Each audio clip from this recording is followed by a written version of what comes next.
When I think back to that day, I can still feel the heaviness in my chest.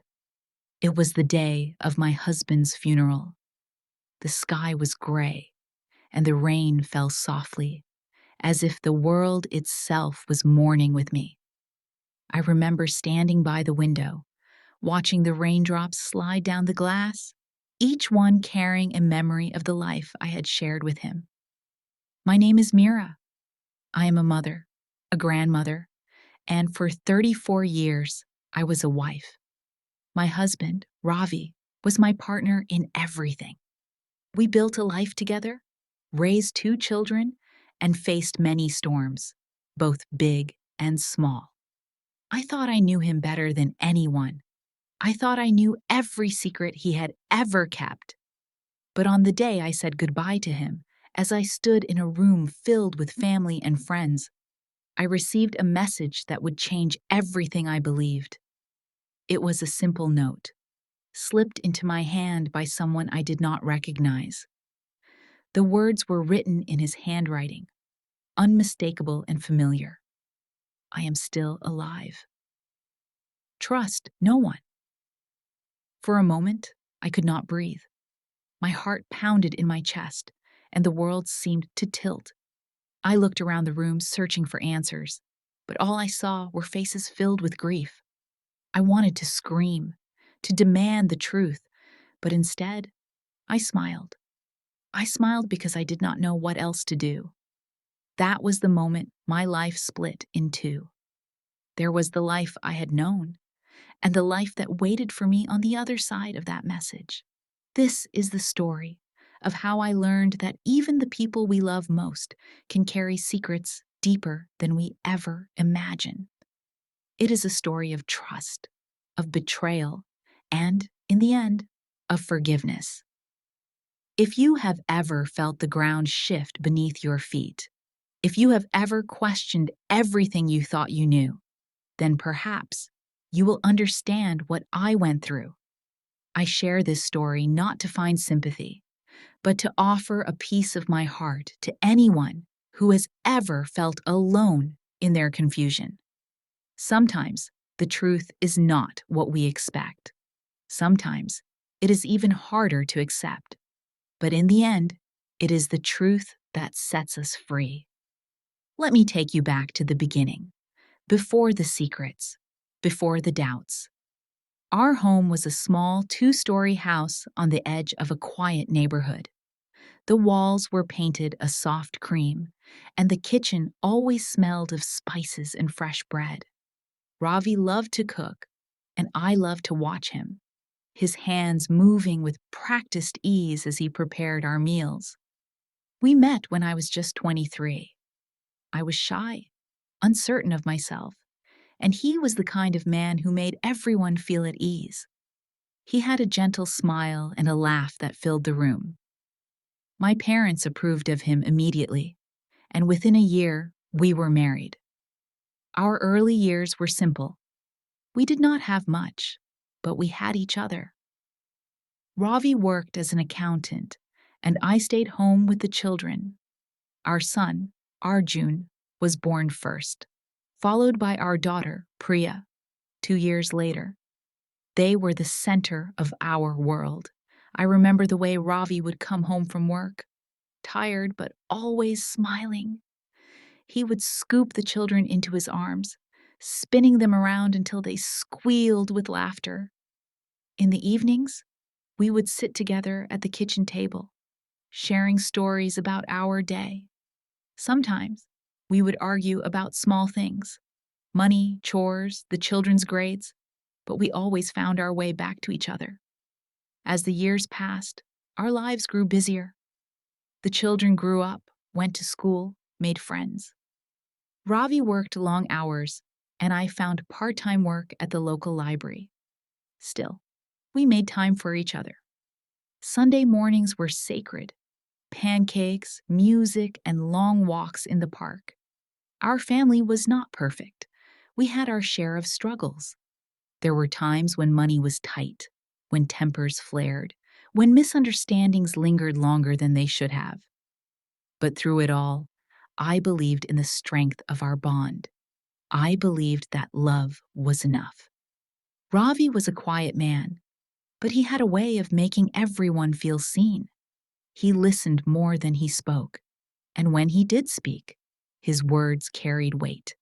He was the kind of father who showed up for every school play, every parent-teacher meeting. The children adored him. As they grew older, Arjun and Priya became more independent. Arjun went to university in another city, and Priya started working at a local hospital. The house grew quieter, but Ravi and I found comfort in each other's company. We traveled when we could, visited friends, and spent lazy afternoons reading in the garden. Looking back, I see now that there were things I missed.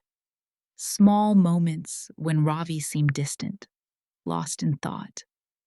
Times when he would leave the room to take a phone call, his voice low and urgent.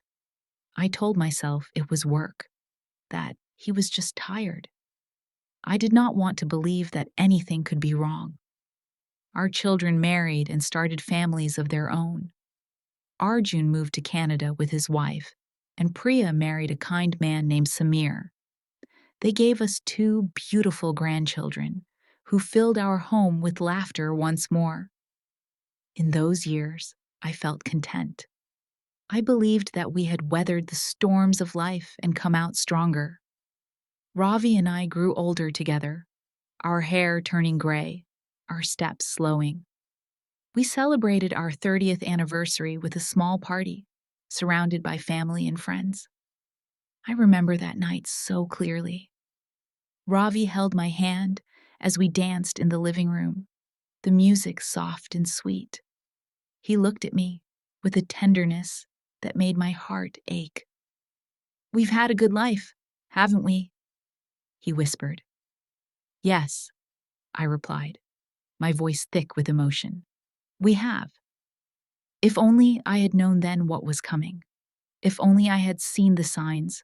But life does not give us warnings. It moves forward, carrying us with it. Until one day we find ourselves standing in a room filled with grief, holding a message that changes everything. The last year of Ravi's life was difficult. He grew weaker, his energy fading. The doctors said it was his heart. He spent more time at home, resting in his favorite chair by the window. I tried to keep his spirits up, cooking his favorite meals, reading to him, sitting quietly by his side. He never complained. Even when the pain was bad, he would smile and tell me not to worry. "I'm just tired, Mira," he would say. "I'll be fine." But I could see the fear in his eyes. I could see the way he clung to my hand at night, as if afraid to let go. Our children visited often, bringing the grandchildren to cheer him up. Priya would sit by his side, telling him stories about her work at the hospital. Arjun called every week, his voice warm and reassuring. Ravi would listen, nodding, his eyes shining with pride. But there were moments when he seemed far away. I would find him staring out the window, lost in thought. Sometimes, I would hear him talking quietly on the phone, his voice tense. When I asked who he was speaking to, he would smile and say, "Just an old friend." I wanted to believe him. I wanted to trust that everything was as it seemed. But a part of me wondered. There were small things. A letter that arrived with no return address. A bank statement with a withdrawal I did not recognize. A photograph tucked away in his drawer. One evening, as I was folding laundry, I found him sitting at the kitchen table, staring at a piece of paper. He looked up as I entered, quickly folding the paper and slipping it into his pocket. "What's that?" I asked, trying to keep my voice light. "Nothing important," he replied, forcing a smile. "Just some old bills." I wanted to press him, to demand the truth, but I did not. I told myself it was not my place. I told myself that every marriage has its secrets. As the weeks passed, Ravi grew weaker. The doctors said there was nothing more they could do. We brought a hospital bed into the living room, and I cared for him as best I could. The children visited more often, their faces drawn with worry. One night, as I sat by his side, he reached for my hand. His grip was weak, but his eyes were clear. "Mira," he whispered, "promise me something." "Anything," I replied, my heart pounding. "Promise me you'll take care of yourself. Promise me you'll be careful." I nodded, tears streaming down my face. "I promise." He closed his eyes, a small smile on his lips. "Good. That's all I need." He passed away quietly in his sleep, with my hand in his. The house felt empty without him. The silence was heavy, pressing in on me from all sides. The days that followed were a blur of phone calls, visitors, and arrangements. Priya and Samir helped with the funeral preparations. Arjun flew in from Canada, his face pale and drawn. We gathered in the living room, sharing stories and memories. The grandchildren played quietly in the corner, their laughter a small comfort in the midst of our grief. On the day of the funeral, the house was filled with people. Friends, neighbors, relatives, everyone came to pay their respects. I moved through the crowd, accepting condolences, my mind numb with sorrow. As the ceremony began, I stood by the window, watching the rain. I felt a hand slip into mine. I turned, expecting to see Priya or Arjun, but instead, I saw a stranger. She was an older woman, her face lined with age, her eyes kind. She pressed a small envelope into my hand. "He wanted you to have this," she whispered. Before I could ask who she was, she slipped away into the crowd. I stared at the envelope, my heart pounding. The handwriting was Ravi's, neat, careful, unmistakable. I slipped it into my pocket, too afraid to open it in front of everyone. The rest of the day passed in a haze. I moved through the motions, accepting hugs, listening to kind words, but my mind was elsewhere. I could feel the weight of the envelope in my pocket, burning against my skin. That night, after everyone had gone, I sat alone in the kitchen. The house was silent, the only sound the ticking of the clock. I took a deep breath and opened the envelope. Inside was a single piece of paper. The words were simple, but they shook me to my core. "I'm still alive. Trust no one." For a long moment, I could not move. I stared at the words, my mind racing. Was this some kind of cruel joke? Had someone forged his handwriting? Or was it impossible, that Ravi was still alive? I thought of the stranger at the funeral, her kind eyes, her gentle voice. Who was she? How did she know Ravi? I wanted to believe it was a mistake, that grief had clouded my mind, but the handwriting was his. I would have known it anywhere. I sat there for hours, turning the note over in my hands, searching for answers. The house felt colder than ever, the silence pressing in on me. I did not sleep that night. I lay awake, listening to the rain, my mind filled with questions. Who could I trust? What had Ravi meant? And most of all, was he really gone? The days that followed were filled with confusion and fear. I tried to go about my life as usual, but the note haunted me. Every time the phone rang, my heart leapt in my chest. Every time someone knocked on the door, I wondered if it would be him. I did not tell anyone about the note. Not Priya, not Arjun, not even Samir. I was afraid of what they would think. I was afraid of what it might mean. Instead, I began to look for answers on my own. I searched through Ravi's things, looking for anything that might explain the note. I found old letters, photographs, bank statements, but nothing that made sense. One afternoon, as I was cleaning out his desk, I found a small key taped to the underside of a drawer. It was old and worn, with a tag that read, Locker 17. I stared at the key, my mind racing. What was in the locker? Where was it? I remembered that Ravi used to visit the train station every few weeks. He said he liked to watch the trains, to remember his childhood. I wondered if the key belonged to a locker there. The next morning, I took the key and went to the station. The air was crisp, and the platform was busy with travelers. I found the lockers near the entrance, each one numbered in faded paint. Locker 17 was near the end of the row. My hand shook as I inserted the key and turned it. Inside, I found a small box. It was heavy, wrapped in brown paper. I took it out, glancing around to see if anyone was watching. I carried the box home, my heart pounding. I waited until I was alone in the kitchen before opening it. Inside, I found a stack of letters, a photograph, and a small notebook. The letters were addressed to Ravi from someone named A. The handwriting was unfamiliar. I opened the first letter, my hands trembling. Dearest Ravi, I hope this letter finds you well. I know it is dangerous to write, but I cannot help myself. I miss you every day. I wish things were different. I wish we could be together. I read through the letters, my heart sinking. They spoke of love, of longing, of secrets kept for years. The writer spoke of danger, of people who could not be trusted.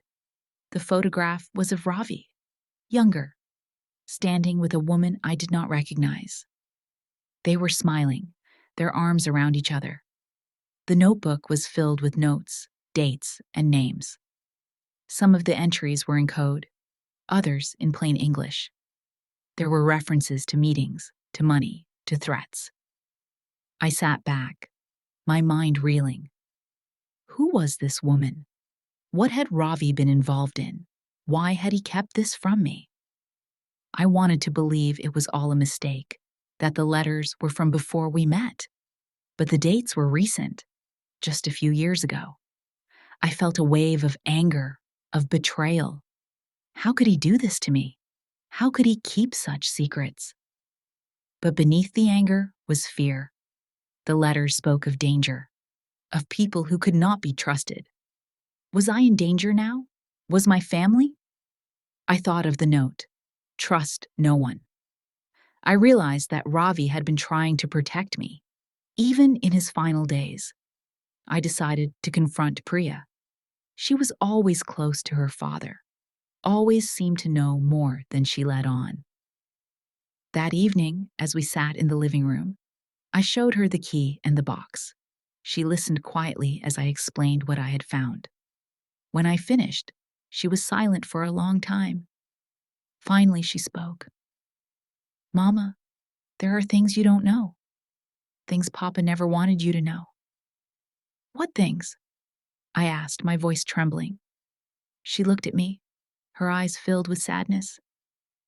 Papa was involved in something complicated. He was trying to help someone, but it became dangerous. He didn't want to put us at risk. I stared at her, my mind spinning. Who was the woman in the photograph? Priya hesitated. Her name was Anjali. She was a friend from Papa's past. She got into trouble, and Papa tried to help her, but there were people who didn't want him to. I felt tears prick my eyes. Why didn't he tell me? He wanted to protect you, Priya said softly. He thought it was safer if you didn't know. I sat in silence, the weight of the truth pressing down on me. I realized that Ravi had carried this burden alone, all to keep us safe. I thought of the note. I am still alive. Trust no one. Was it possible that Ravi had faked his death to protect us? Was he out there somewhere, watching over us? I did not know what to believe. All I knew was that my life would never be the same. In the weeks that followed, I tried to piece together the truth. I read through the letters, searching for clues. I spoke to Priya, to Arjun, to anyone who might know more. I learned that Ravi had been helping Anjali escape from a dangerous situation. She had gotten involved with the wrong people, and Ravi had tried to help her start a new life. But things had gone wrong. There were threats, warnings, and, in the end, Ravi had feared for our safety. He had kept it all from me, believing it was the only way to protect us. I felt a mix of emotions: anger, sadness, gratitude. I wished he had trusted me enough to share his burden, but I understood why he had not. I began to notice small things: strange phone calls, people watching the house, letters with no return address.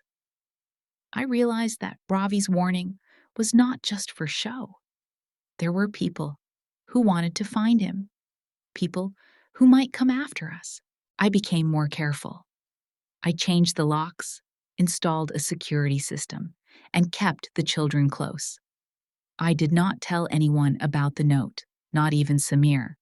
I did not know who I could trust. One evening, as I was preparing dinner, the phone rang. The voice on the other end was familiar but distorted. "Mira, it's me." My heart stopped. "Ravi?" There was a pause. "I'm sorry. I had to do this. I had to keep you safe." Tears streamed down my face. "Where are you?" "I can't say." "It's better if you don't know. Just remember what I told you. Trust no one." The line went dead. I stood in the kitchen, the phone pressed to my ear, my heart pounding. I wanted to scream, to demand answers, but I knew it was useless. I realized then that Ravi was alive, but he was gone. He had chosen to disappear, to protect us from a danger I could not understand. I felt a deep sense of loss, of longing. I missed him more than ever, but I knew I had to let him go. I focused on my family, on keeping them safe. I watched over the grandchildren, cooked their favorite meals, and tried to find joy in the small moments. I kept Ravi's secret, carrying it with me like a stone in my heart. I did not know if I would ever see him again, but I hoped that he was safe wherever he was. As the months passed, the danger seemed to fade. The strange calls stopped. The letters stopped coming. Life slowly returned to normal. But I was changed. I had learned that even the people we love most can carry secrets. I had learned that trust is a fragile thing, easily broken. I forgave Ravi in my own way. I understood that he had done what he thought was best. I wish things had been different, but I accepted the life I had. I found comfort in my family, in the love we shared.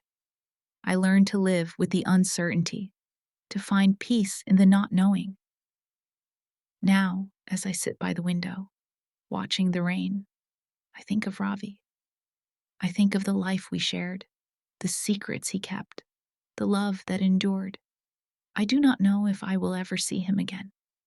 I do not know if he is still out there, watching over us. But I choose to believe that he is.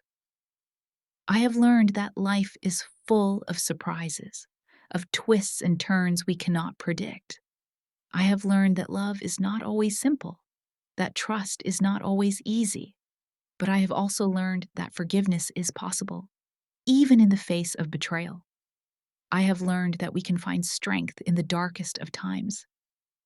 If you are listening to this, if you have ever felt lost or alone, know that you are not alone. We all carry secrets. We all face moments of doubt, but we can find our way back to hope, to love, to forgiveness. I do not know what the future holds, but I know that I am stronger than I ever believed. I know that I can face whatever comes with quiet strength and gentle hope. And so, I sit by the window, watching the rain, And I remember. I remember the love, the laughter, the tears. I remember the man who taught me to trust, and the lesson I learned when that trust was broken. In the end, we are all searching for truth, for meaning, for connection. We are all trying to find our way home. And sometimes, the greatest act of love is letting go. Thank you for listening to my story.